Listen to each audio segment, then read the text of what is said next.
Hello. I did this little thing in, I think it was my last eating disorder recovery vlog, where I put you in my fridge, you're there right now, and I kind of talked to you about what's in my fridge at the moment, what meals have I got ready for the rest of the week, and people seem to like it. And when I say people seem to like it, it's just there was no one actively saying don't do that, we hate it. So I'm going to do it again. Our landlord actually gave us a new fridge recently, which is not mandatory for eating disorder recovery, but it helps. I don't know, that it doesn't particularly help, but I just enjoy it. Anyway, so what sort of things have I been eating recently?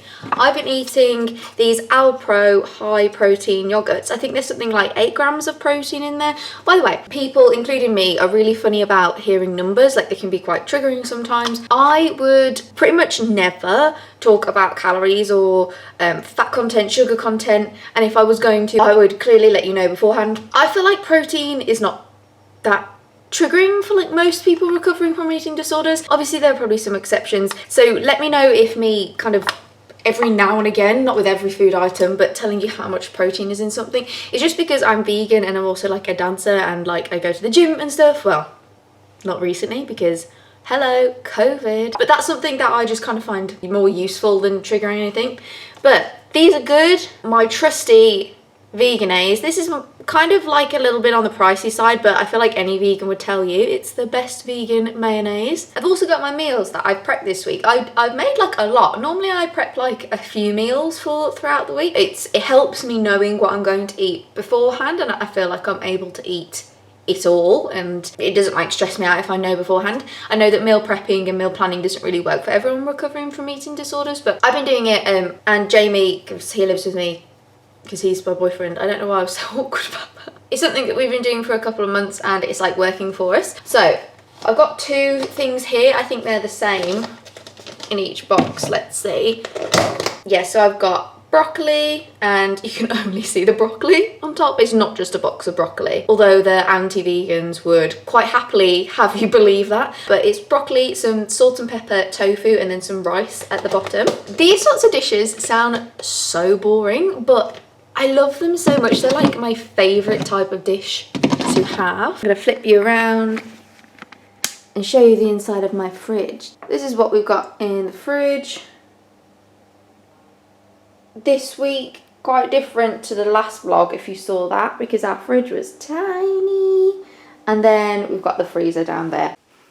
So I just wanted to talk a little bit about how I've been getting on. I'm now in my 8th month of committing myself to eating disorder recovery, and I'm one of those people who, I mean, I'm quite hard on myself, which explains the eating disorder, because that can often be something that occurs out of an unhealthy perfectionism. But I'm usually not able to see my growth, and that's with anything in life. It's really hard for me to, see how I've grown over time without having something to actually look back on. So recently I went through and watched my other eating disorder recovery vlogs, including the very first one, or like the one before I started the vlogs. That's called I've Decided to Recover or something like that, that I did at the end of 2019. It kind of I kind of blew myself away, I'm not gonna lie, like how much I've improved. I've actually improved very, very quickly. I think that is thanks to eating disorder therapy I had back in 2015. That's quite a long time ago, but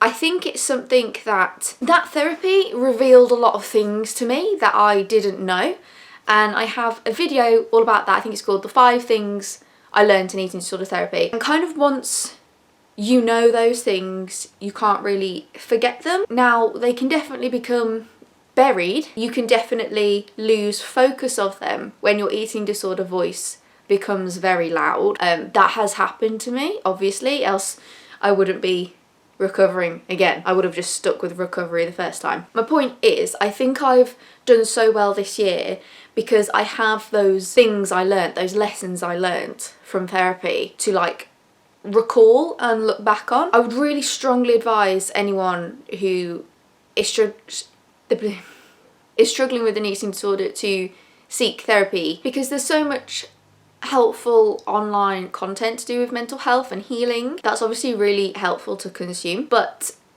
that can only do so much, and like having in-person therapy with someone who's getting to know you, that is so helpful. I think that's been absolutely integral to me being able to recover this year without the help of a professional. Now, that being said, earlier this year I did try and seek out help from a professional on the NHS, but I was told I'm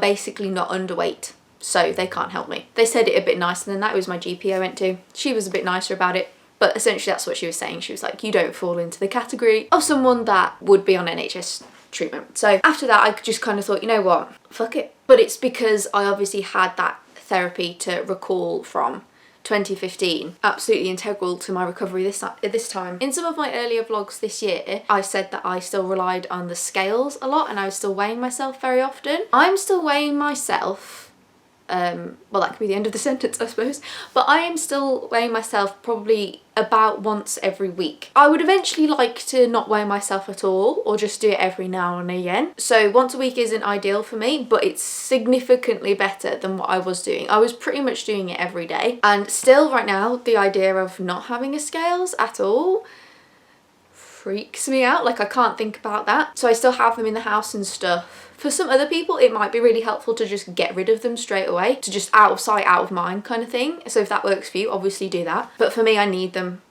in the house because it's too scary not to have them. But like I said, I've gone down from pretty much every day to once a week, and that's incredible. Also, something really cool happened, I think it was last week. So it kind of came to my weekly weigh-in and I just like forgot about it. I just forgot.